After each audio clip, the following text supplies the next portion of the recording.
let's continue on. I think we'll finish with chapter 1 today, and then we'll move on to chapter 2. We probably won't get entirely through chapter 2 before the exam next week, so we'll get as far as we get. And yes? So will the exam just cover everything that we've talked about until the day of the exam? Yeah, the exam will cover everything we've talked about until the day of the exam, yeah, basically. Are we taking it in the testing center? Are you taking it in the testing center? That's currently my plan. That should give you the flexibility to do it whenever you want. I know it's kind of a pain. Last year I did the exam in oral exam format, so I actually gave out the exams ahead of time, and then people prepared, and then they came to my office and I asked them a question of my choosing, and they got to answer another question of their choosing too. And it went okay. It took kind of a lot of time. So I don't know. We may try that a little bit later. It's kind of an interesting format. Let's give it a try. Let's give it a try. Yeah. Probably not for this time. So the format of the test, how is that going to be? The format of the test will look very much like the practice exam that I gave you. Oh, we have a practice exam on Learning Suite? I thought maybe.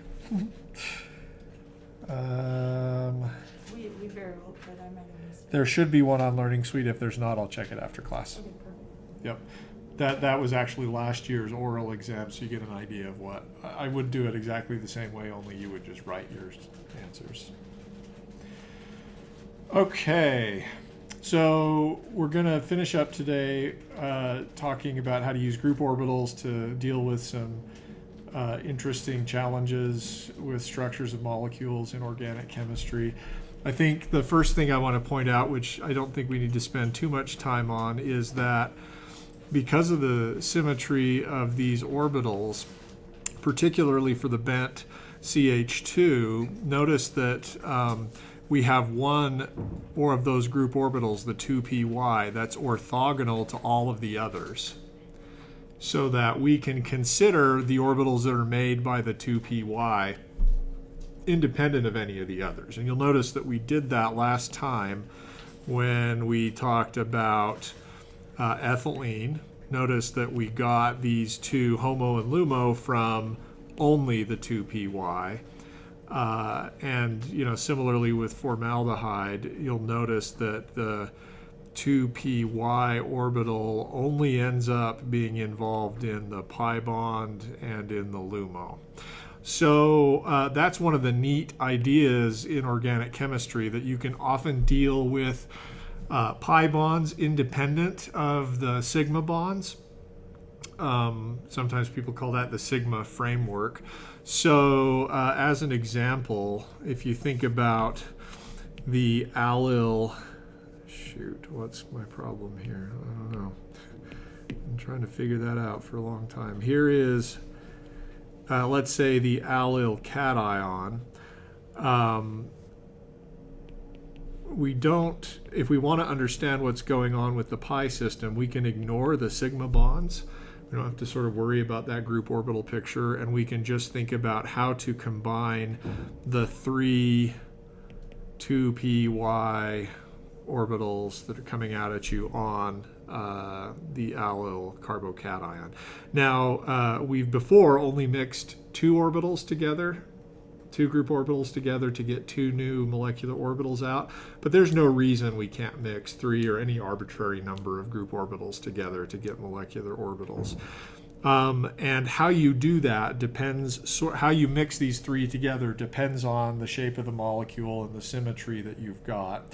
It's easiest conceptually to figure out how to mix these three py orbitals, and I'll just remind you of our coordinate system. This is x, this is z, and this is y, so coming out at you. The easiest way to do this is to first think about, okay, let's add, let's mix the 2py from carbon 1 with the 2py from carbon 3. Why would we do that? Well, just because it's easier. So this would be the, we're looking down on the molecule. So here is the upper lobe, and in the back, the lower lobe of the 2py orbitals on each of those carbons 1 and 3. This is the plus combination. So I don't know whether this is 2py1 plus 2py3. And then we can draw the minus combination. And the thing that we notice, or should notice here, is that because these orbitals, as we've mixed them, are far away from each other, we don't really expect stabilization. Right? As we've drawn it, we haven't added in anything on carbon 2. These are far enough apart that the 2py1 minus 2py3 is the same as the plus combination. Right? So that's where we are. We've got both of these varieties. Then we're going to mix in, and by mix we mean mathematically the plus and the minus combination. We're going to mix in the 2py orbital from carbon 2, and we'll do the same here, mix in plus or minus the orbital, if we can, 2py2. So if we do that here, we're going to get two different options. So this one that I'm going to draw will be the plus combination, where we add in 2py2. So I don't know how we want to name these. This is just sort of helping you hopefully keep track of where everything came from. This is the plus combination. And then you've got the minus combination. And maybe I should put the plus combination sort of lower. And then we'll put the minus combination here.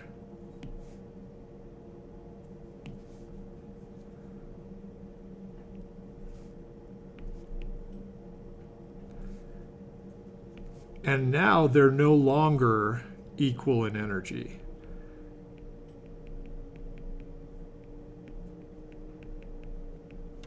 And the reason they're no longer equal in energy is because this orbital has no nodes all across the molecule, whereas this one has two.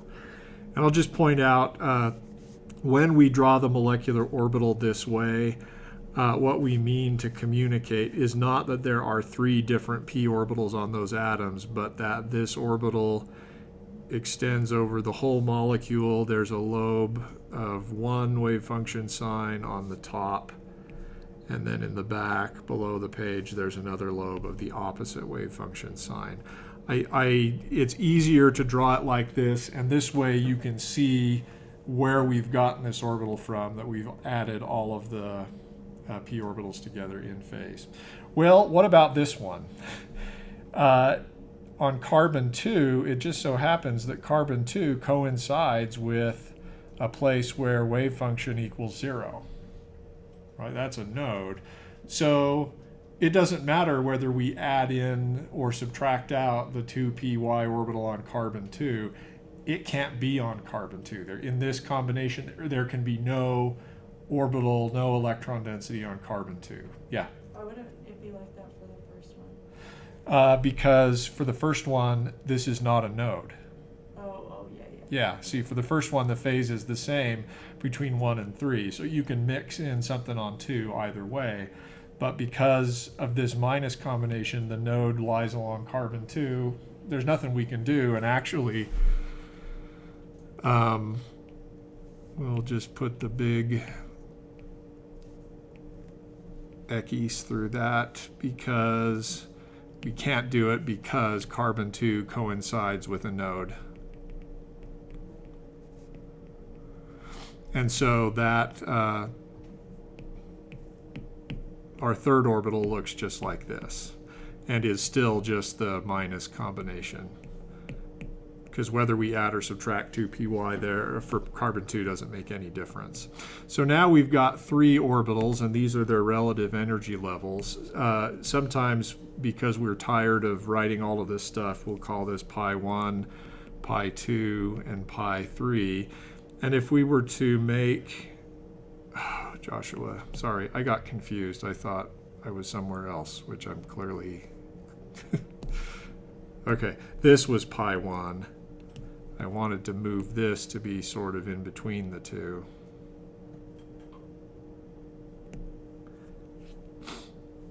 This is pi 2, and we'll call this pi 3. If we had an energy diagram, we could sort of rank them like this: pi 1, pi 2, and pi 3.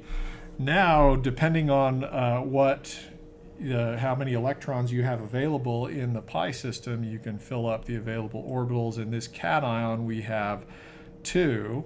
So the LUMO is pi 2. And it's only on carbons 1 and 3. Incidentally, those of you who are teaching undergrads about resonance will note that this is a classic example of a case of resonance where the positive charge can be on carbons 1 and 3. Valence bond theory tells you exactly what MO theory tells you, which is that the reactive part of that molecule is on carbons 1 and 3, but not on carbon 2. The LUMO is only on carbons 1 and 3. Similarly, if we were to do allyl radical, pi 2 would be the singly occupied orbital. If we were to do anion, pi 2 would be the HOMO. Yeah? So if we have a cation, we can kind of think of it as having like a p orbital. If you see a cation on an sp2 hybridized carbon, you can think of there being an empty p orbital on that carbon. Yeah. Okay, what else? Yeah. So the empty p orbital. So is that why it's synonymous to it having a node there, or is that totally different? So I guess the empty p orbital, is it synonymous to having a node on carbon 2? No. What I mean by empty p orbital is just what we did for the group orbitals for planar methyl. You'll recall we had a sigma, we had a pi orbital, and I think we had left over, well, sorry, I'm gonna have to go back a couple of days. When we even further, that's fun. When we first did group orbitals for methyl, sorry, I'm getting lost. For planar methyl, we had 2 pi type orbitals, and then left over we had this 2pz orbital.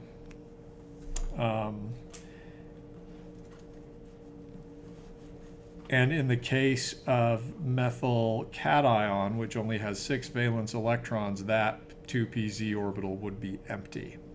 Now, when you look at that allyl carbocation, when you see a positive charge on just a localized carbocation and it's sp3 hybridized, then yes, you can think of that carbon as having an empty p orbital. It's not correct to think of that in the case where the positive charge is resonance stabilized. Because you're right, technically you could think of a p orbital being on this carbon, but it's adjacent to a pi bond. So that means you actually have 3 p orbitals in a row that we're going to mix together. Which is why we just took care of that from the beginning. Other questions? I think that I just missed this, but the electrons that you were putting into the orbitals over there, which electrons are those representing? Because that's not all of the electrons. Right, only the pi electrons. Because we're ignoring, because the sigma bonds or because the pi orbitals are orthogonal or 90 degrees away from the sigma type orbitals, we can ignore them if we're only interested in the pi orbitals. How do we know that the pi orbitals are higher in energy than the sigma orbitals? Well, because pi bonds are less stable than sigma bonds. Yeah. Okay, what else? And you Yeah. said, so the second carbon is unreactive because of the node that's there. Right. And Or another way of saying that is the LUMO is just not on that carbon. Okay. Yep. So if this were going to be an electrophile, the nucleophile could attack at carbon 1 or carbon 3, but not carbon 2. All right. You can do this, and maybe it would be a sort of a, I'm going to draw quickly for you the pi orbitals of 1,3-butadiene. I won't show you how we get them, but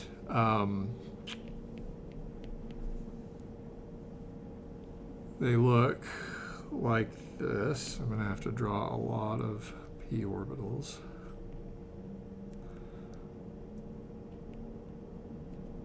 Haha, I'm going to... No, today I won't copy and paste. I'm going to be nice to you. We will all draw all the p orbitals together.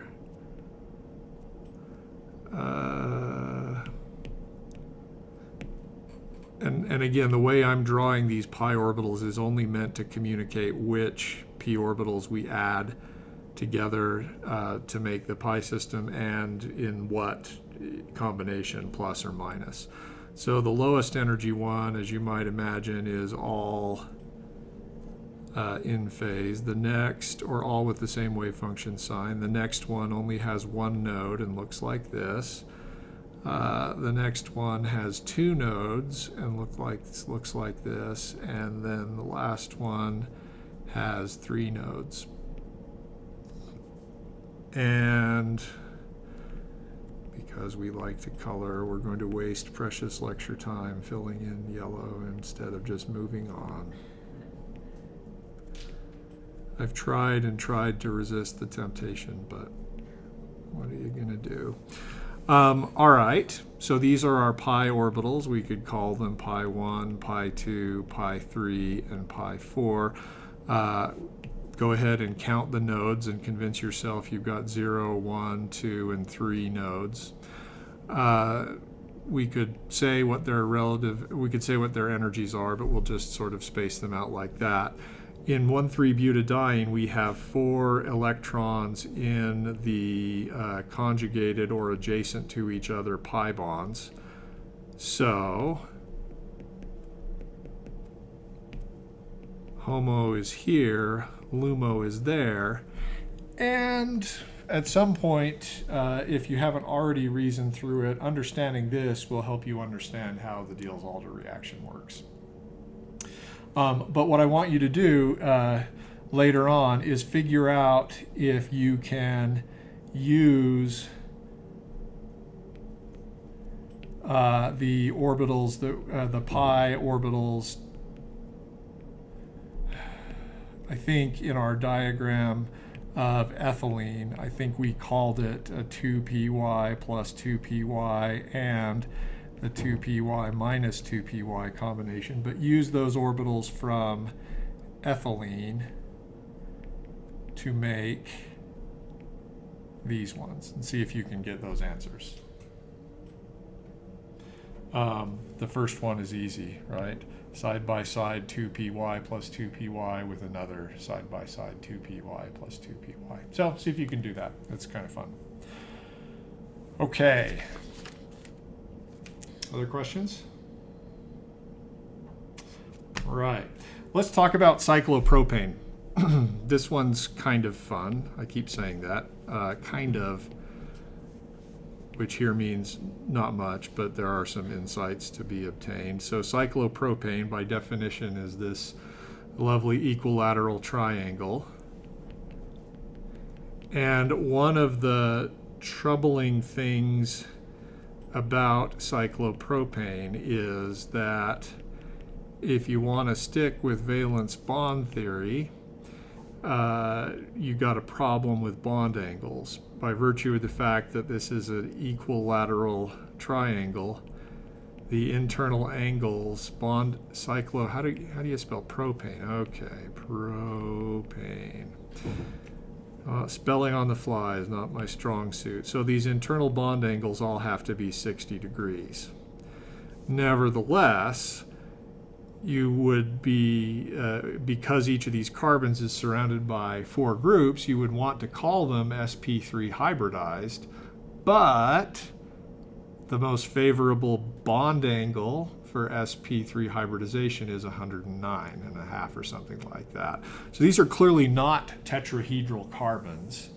And so sometimes we come up with this convoluted picture whereby we're just sort of cranking on one of those carbons, making it sort of bring its orbitals in like that.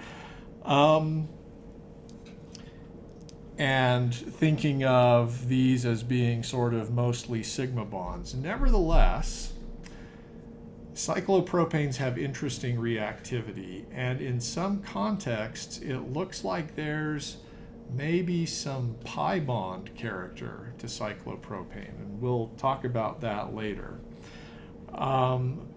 But consider another way of thinking about cyclopropane. Consider taking 3 bent CH2s.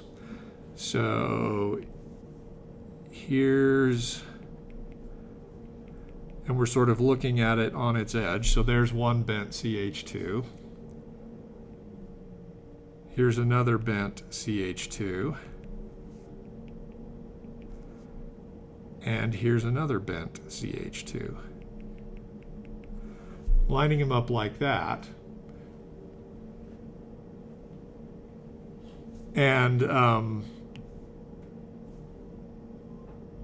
that would sort of account for the 120-degree bond angle between those hydrogens, which you can measure if you look at cyclopropane. And we could ask, what does that do to bonding in cyclopropane? You get the, I want to pause just to make sure you're with me on the concept so far.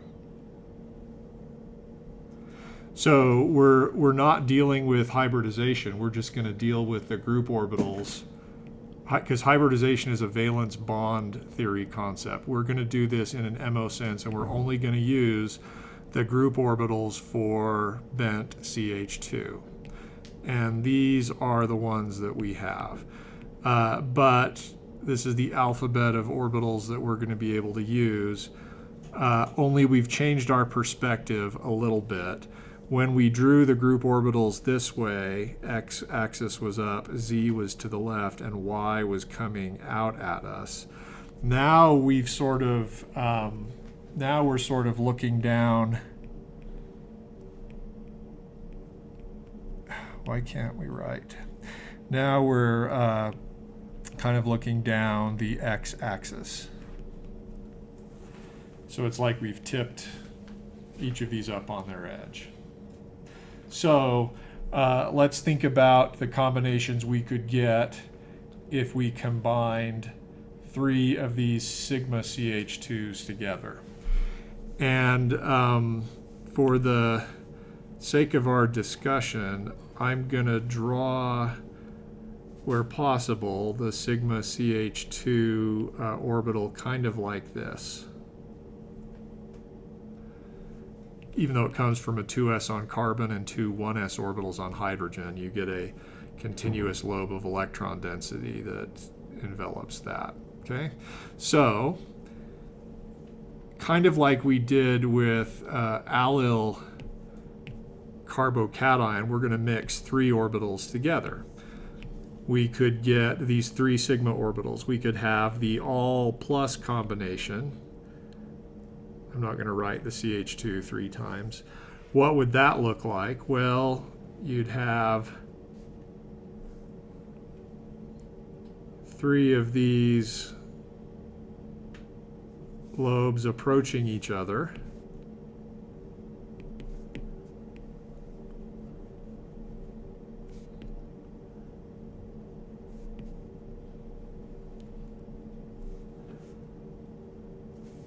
And maybe with a dotted line, I'll just indicate what we're typically calling the bonds, even though those are now just lines that connect the carbons so you can tell they're next to each other.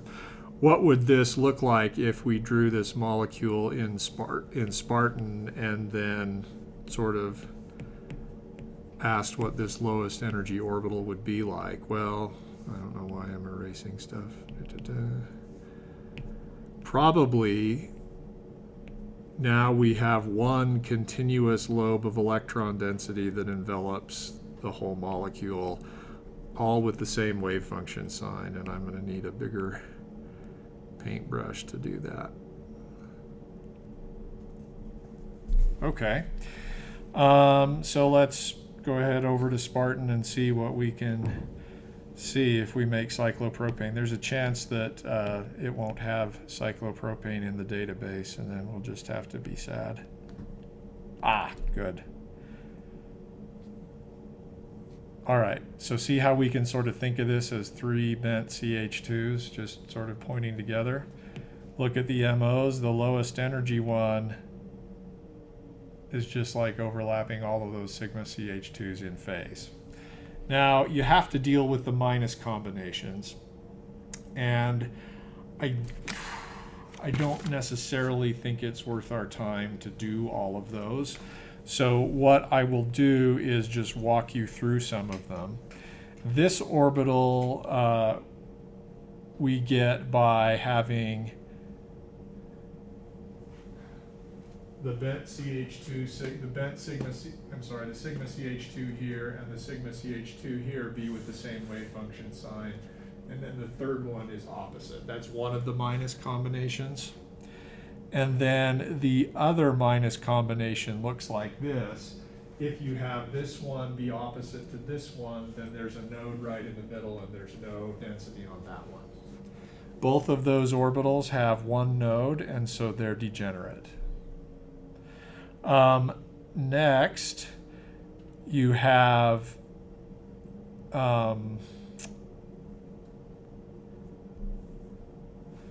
next we're going to combine the pi CH2s together.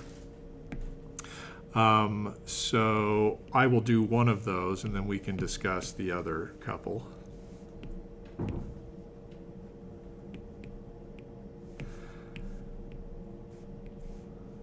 What does the pi CH2 look like? Well, when we're looking at it on its side, you have a lobe on top that envelops the space between the carbon and the hydrogen, and a lobe on the bottom with opposite wave function sign. What that would look like here would be a lobe like this and a lobe like that below the plane of the page. And then we would do the same here and the same here.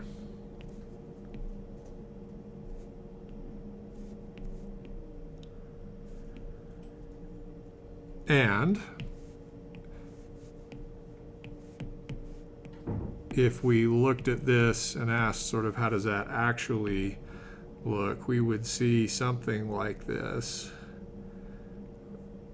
with opposite wave function lobes above and below. Oh, the page, thought I hit that one. So we're with whatever this sign of the wave function is up here, and then below that, need bigger font. Okay, and that is, so that's bringing the 3 pi CH2s together side by side, all in phase. And that's what we have here. There's the plane of the ring. Here is one of the pi CH2s, carbon and hydrogen there, carbon and hydrogen there. You get that from combining a p orbital on carbon with the 1s orbitals on hydrogen. See where that comes from? And do you see how that almost looks like a pi bond in between each of these carbons? I told you this molecule has some pi character. That's a fairly low energy orbital, but that's not a sigma bonding orbital, right? Now, the other there are two combinations up here you might guess that we're going to get from the same types of things we did here, right? You're going to add together, in this case, 2 of the pi CH2 side by side in phase, and then the other one has opposite wave function signs, so there's a node in the middle. And the other one looks like this. You're going to have the 2 pi CH2 side by side, but with the wave function change in sign, oh dear, and a node that corresponds to the other carbon, so there's no electron density there. All right. Um, excuse me. So let's talk about what we do with the sigma outs.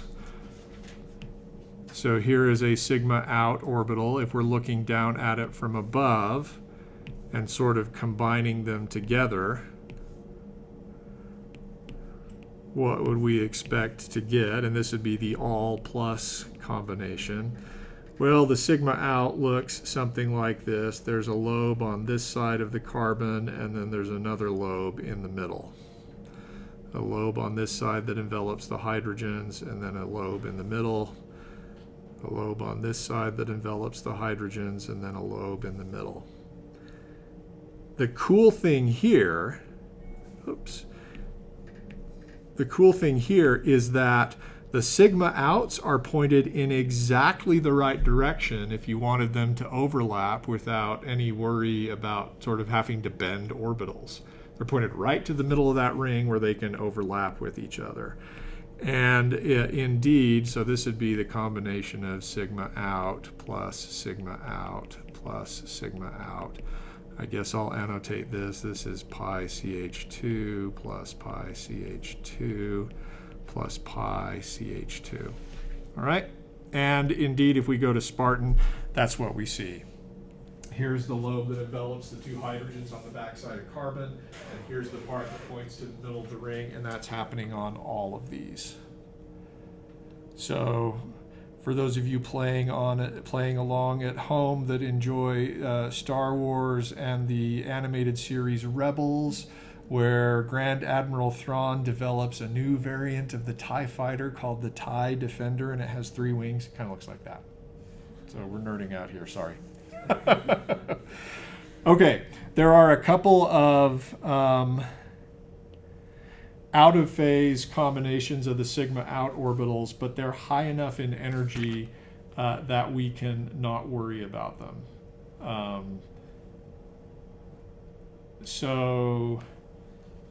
And they are not filled. Okay, so we've dealt with the plus and minus combinations of sigma CH2, pi CH2, and sigma out, though we didn't draw, or I didn't show you the minus combinations because they're high enough in energy so as to be unfilled. That takes care of 3 parts of our alphabet, but we still have the 2py orbital. This is weird because notice if these are both hydrogens, those 2py orbitals are pointing out sort of orthogonal to that CH2 group. So from our perspective, looking down from above, maybe I'll just copy this one. From our perspective, looking down from above, and I'm going to start with just one of the 2py orbitals on this carbon, that's going to be in the plane of the page, pointing out in that direction. So that's not even pointed at the space between the carbon atoms. That's sort of splayed outward. Okay. So what might we do? Well, you could imagine having 2 of them sort of side by side and sort of angled towards each other, and you could imagine that there might be some overlap there. Okay, so we've got a 2py plus 2py. What are we going to do with the other one? We're in a tough situation here, right? Because no matter what we do, there's going to be a mistake in the phase, right? There's going to be an out of phase lineup. So we can pick one.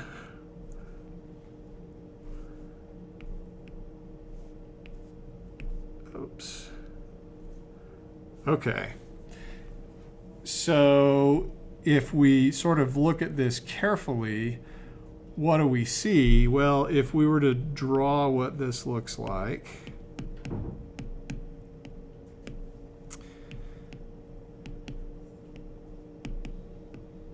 it would be like we had a lobe of electron density in the plane of the page, but hovering on the outside of that ring, and another one here.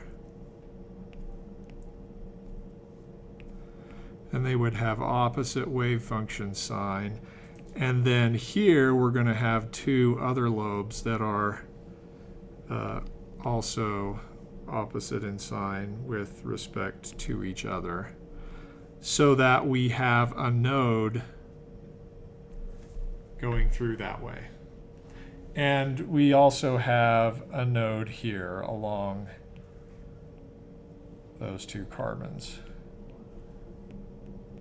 Okay.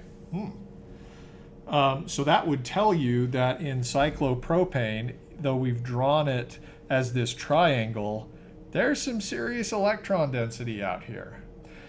Sometimes people call those Walsh orbitals or so-called bent bonds because the orbitals are not overlapping end on end. The other, let's see. Trying to figure out what the other combination is. So if we go here, one of the highest occupied molecular orbitals looks like what we just drew. I'll zoom back over to notability. That's this one that we drew. Two larger lobes along two sides of the triangle, and then on the third side you have two smaller lobes that are out of phase. And that's what we've got here, the two larger lobes and then the two smaller lobes. The next one that we get is a little bit tricky, and I'm honestly not sure where it comes from. So I'll do my best, and then we can just sort of move on from there. But because it has the same number of nodes, it ends up being about the same. So let's see.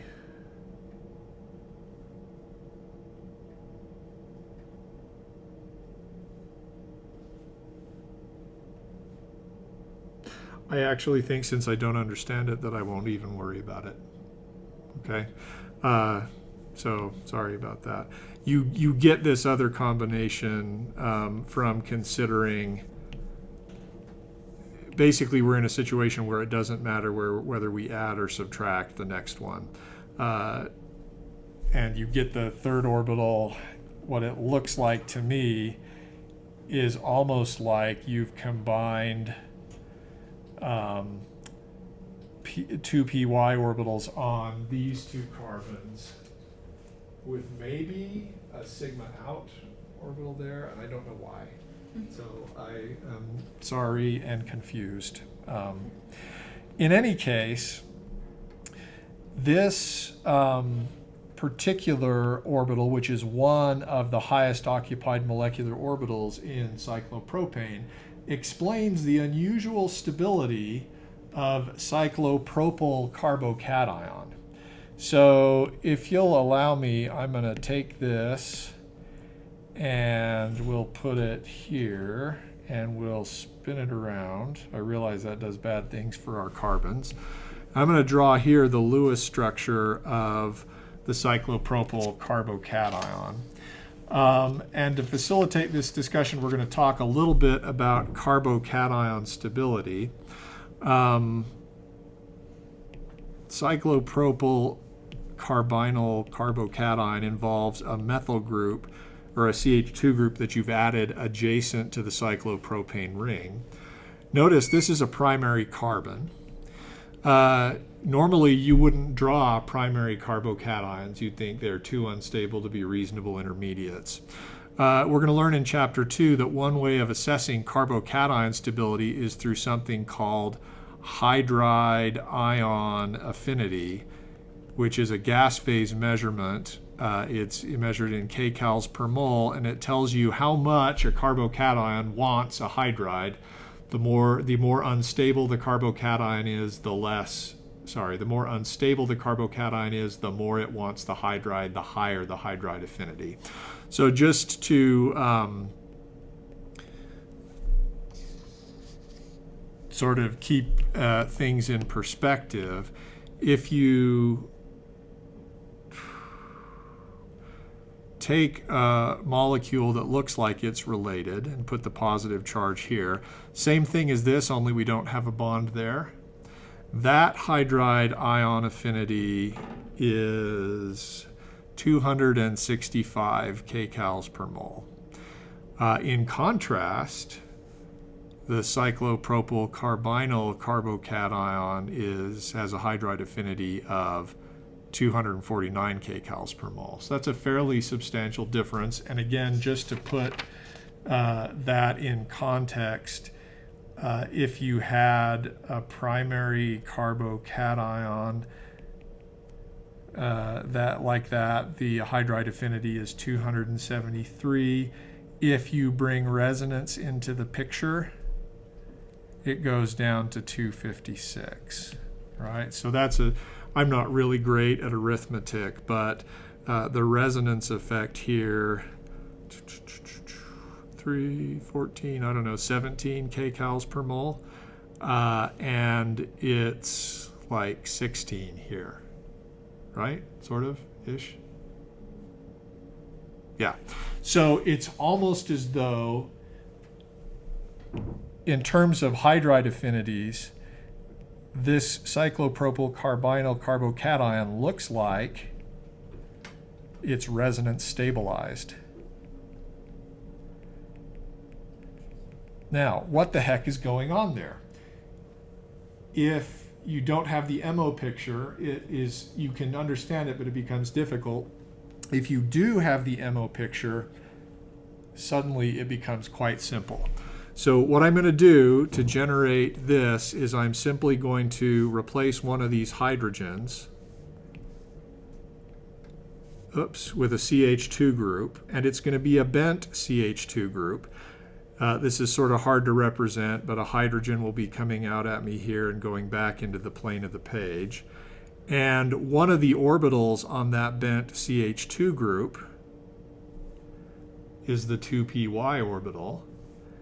And we can place it so that it lines up side by side with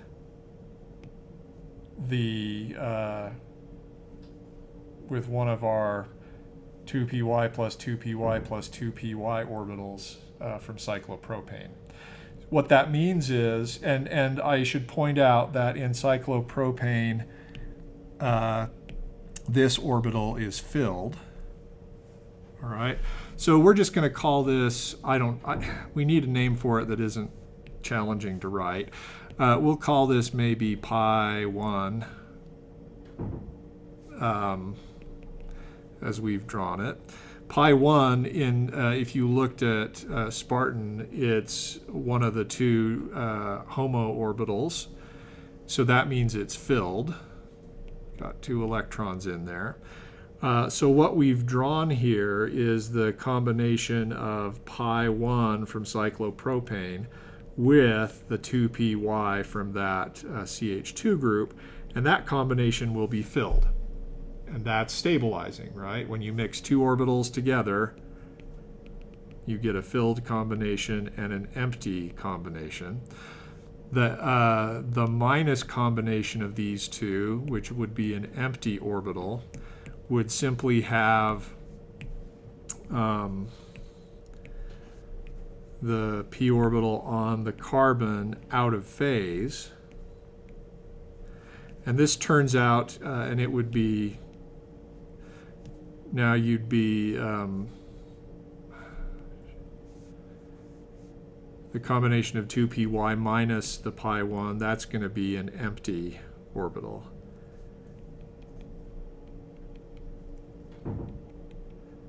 We're going through pretty quickly, and I apologize for that. But the point is that these bent bond type pi orbitals that we get out of cyclopropane explain why it's okay to have a carbocation at that adjacent position. And if you actually do the math and do the calculations for this carbocation, this is the HOMO and this is the LUMO. Okay?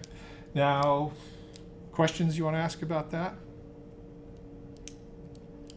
You didn't know cyclopropane was sort of like having an adjacent pi bond, This kind of phenomenon turns out to be important in cholesterol biosynthesis, and maybe I'll show you that. I'm not prepared to do it now. It's not off the top of my head. But that kind of involvement in bonding of this extended group of carbons can be important. Now, I suppose we could ask, how does valence bond theory deal with the cyclopropyl methyl, carbocation? And the answer is it does a little bit, but it gets a little challenging. So it'll be most useful, I think, for us to consider this by looking at this molecule on its edge. So looking at the cyclopropane from the side. Oh, that looks terrible. Shall we try again? Dang it. The dashes and wedges don't really do us any good here.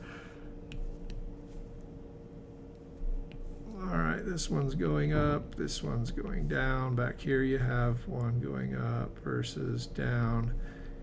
Here you have one, and then I'm going to draw the CH2 group that's positively charged here.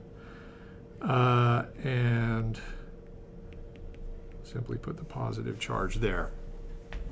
So the way that valence bond theory deals with this is it envisions resonance structures. So I'm going to copy the same orientation of the atoms, only I'm going to take this sigma bond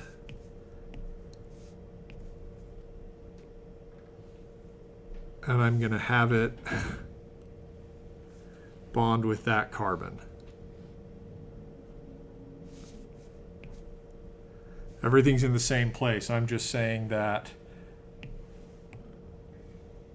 And that would somehow communicate what the MO picture tells us, which is this carbon is involved in bonding with that one. Yeah. Does that mean the plus is on the like? Sorry, yeah, if you're going to draw resonance structures, you got to put the plus. Yeah, you would put the plus there. Sorry. Similarly, I could take, I don't know what color to use. I could take this bond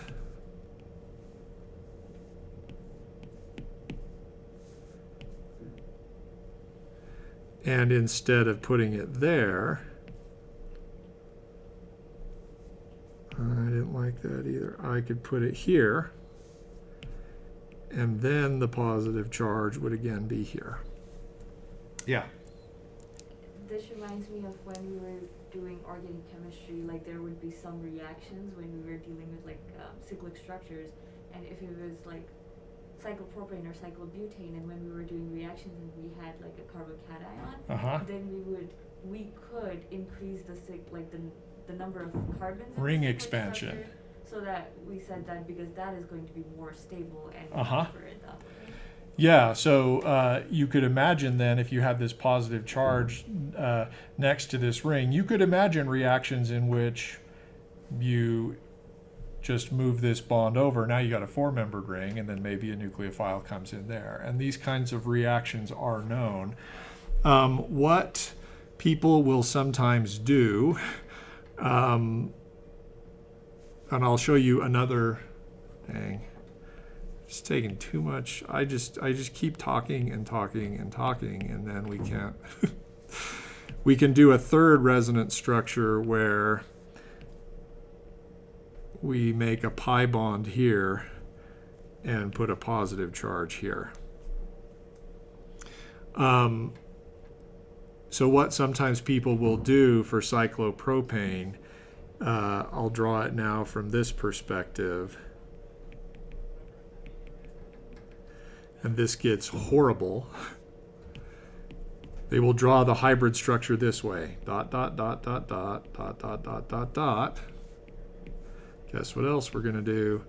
Dot, dot, dot, dot, dot, dot, dot, dot, dot, dot. guess what else we're going to do? ...